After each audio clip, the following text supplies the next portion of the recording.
ರಾಮ ಮಂದಿರಕ್ಕೆ ರಾಮಲಲ್ಲಾ ವಿಗ್ರಹ ಇನ್ನೂ ಅಂತಿಮವಾಗಿಲ್ಲ. ರಾಮ ಮಂದಿರ ಟ್ರಸ್ಟ್ ಈ ಬಗ್ಗೆ ಹೇಳಿದ್ದೇನು ಗೊತ್ತಾ? ಜನವರಿ 22ರಂದು ರಾಮ ಮಂದಿರ ಉದ್ಘಾಟನೆ ಮಾಡುವಂತಹ ವಿಚಾರ ಎಲ್ಲರಿಗೂ ಗೊತ್ತಿರುವಂತಹ ವಿಚಾರವಾಗಿದೆ. ಹಾಗೆ ಪ್ರಧಾನಿ ನರೇಂದ್ರ ಮೋದಿ ಅವರು ಕೂಡ ಈ ಉದ್ಘಾಟನೆಯಲ್ಲಿ ಪಾಲ್ಗೊಳ್ಳಲಿದ್ದಾರೆ ಎನ್ನುವಂತಹ ಮಾಹಿತಿಗಳು ಕೂಡ ಈಗ ಆಲ್ರೆಡಿ ನಿಮಗೆ ಗೊತ್ತಿರುವಂತಹ ವಿಚಾರವಾಗಿದೆ. ಆದರೆ ಮೈಸೂರಿನಲ್ಲಿರುವಂತಹ ಶಿಲ್ಪಿಯವರು ಮಾಡಿರುವಂತಹ ವಿಗ್ರಹವೊಂದನ್ನ ರಾಮನ ಮೂಲ ವಿಗ್ರಹವನ್ನಾಗಿ ಸ್ಥಾಪನೆ ಮಾಡುತ್ತಿದ್ದಾರೆ ಅನ್ನುವಂತಹ ಮಾಹಿತಿ ನಿಜಕ್ಕೂ ಸುಳ್ಳಾಗಿದೆ.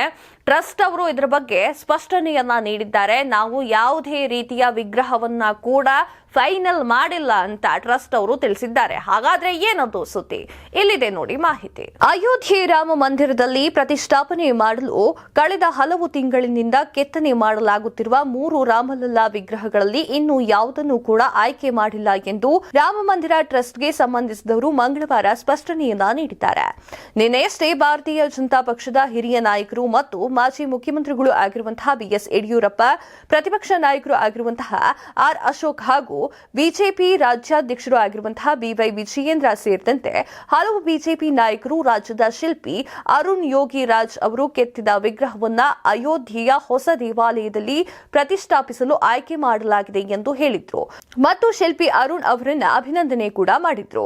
ಆದರೆ ಮಂದಿರ ನಿರ್ಮಾಣ ಮಾಡುತ್ತಿರುವ ರಾಮ ಜನ್ಮಭೂಮಿ ತೀರ್ಥಕ್ಷೇತ್ರ ಟ್ರಸ್ಟ್ ರಾಮಲಲ್ಲಾ ವಿಗ್ರಹ ಆಯ್ಕೆ ಸಂಬಂಧ ಇನ್ನೂ ಅಂತಿಮ ನಿರ್ಧಾರವನ್ನ ತೆಗೆದುಕೊಂಡಿಲ್ಲ ಅಂತ ಹೇಳಿಕೆಯನ್ನ ನೀಡಿದ್ದಾರೆ. ಈ ಸಂಬಂಧ ಶಂಕರಾಚಾರ್ಯ, ವಿಜಯೇಂದ್ರ ಸರಸ್ವತಿ ಮತ್ತು ಇತರ ದರ್ಶಿಗಳೊಂದಿಗೆ ಸಮಾಲೋಚಿಸಿ ಟ್ರಸ್ಟ್ ನಿರ್ಧಾರವನ್ನ ಕೈಗೊಳ್ಳುತ್ತದೆ ಎಂದು ಟ್ರಸ್ಟ್ ಪದಾಧಿಕಾರಿಗಳು ತಿಳಿಸಿದ್ದಾರೆ. ಟ್ರಸ್ಟ್ ಯಾವುದೇ ನಿರ್ಧಾರವನ್ನ ತೆಗೆದುಕೊಂಡರೂ ಅದನ್ನ ಸೂಕ್ತ ಸಮಯದಲ್ಲಿ ಸಾರ್ವಜನಿಕರಿಗಾಗಿ ಪ್ರಕಟ ಮಾಡಲಾಗುವುದು ಎಂದು ಟ್ರಸ್ಟ್ನ ಕಚೇರಿ ಉಸ್ತುವಾರಿಗಳು ಆಗಿರುವಂತಹ ಪ್ರಕಾಶ್ ಗುಪ್ತಾ ಅವರು ಹೇಳಿಕೆಯನ್ನ ನೀಡಿದ್ದಾರೆ.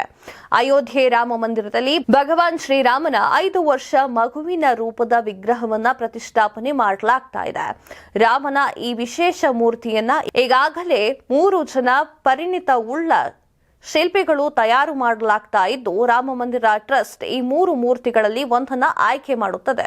ಇದೆಷ್ಟೋ ಈ ಹೊತ್ತಿನ ಸುದ್ದಿ. ಮತ್ತಷ್ಟು ಸುದ್ದಿಗಳಿಗಾಗಿ ನೋಡ್ತಾ ಇರಿ ಕರ್ನಾಟಕ ಟಿವಿ. ಇದು ಕನ್ನಡಿಗರ ಧ್ವನಿ. ಈ ಭೂಮಿ ಮೇಲೆ ತಾನಷ್ಟೇ ಉದ್ಧಾರ ಆದ್ರೆ ಸಾಕು, ಬೇರೆಯವ್ರನ್ನ ಬೆಳೆಸೋ ಉಸಾಬರಿ ನಮ್ಗ್ಯಾಕೆ ಅನ್ನೋರ್ ಸಂಖ್ಯೆನೇ ಜಾಸ್ತಿ. ಆದ್ರೆ ಕೆಲವರು ಮಾತ್ರ ತಾನು ಬೆಳೆಯೋದ್ರ ಜೊತೆಗೆ ತನ್ನವರನ್ನು ಕೂಡ ಬೆಳೆಸ್ತಾರೆ. ತಮಗಿಂತ ಎತ್ತರಕ್ಕೆ ಬೆಳೆಯೋಕೆ ಬೆಳಕಾಗ್ತಾರೆ. ಸಾಧಿಸುವ ಗುರಿ ಇದ್ದವ್ರಿಗೆ ದಾರಿದೀಪ ಆಗ್ತಾರೆ. ಇದೀಗ ನಾನು ಇತರರ ಭವಿಷ್ಯಕ್ಕೆ ಬೆಳಕಾಗುವವರ ಸಂದರ್ಶನ ಮಾಡಲು ಹೊರಟಿದ್ದಾನೆ. ಮಿಸ್ ಮಾಡದೆ ನೋಡಿ ಕರ್ನಾಟಕ ಟಿವಿ ದಾರಿದೀಪ.